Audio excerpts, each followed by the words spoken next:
You have an option to zoom. Zoom is maybe switched off on yours at the minute.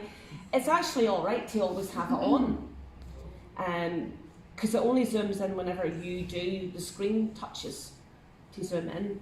But when you tap on zoom, you have your zoom switched on at the top. Then it tells you underneath, you double tap 3 fingers to zoom, and a wee box comes up and you tap zoom in. And it means the child then can see at an instant if there's a wee paragraph or a couple of words that they just wanted to see, that they can see that.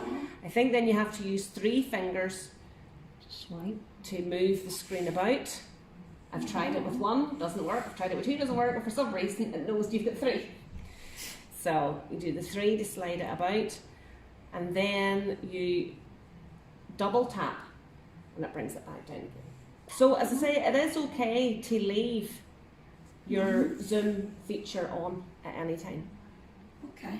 Because it just means no matter where you are, if you're on the internet or if the child's in the game or if they're reading a book, they know then to double tap with 3 fingers and it'll zoom the screen in, and then they can move it around, and double tap zooms it back out.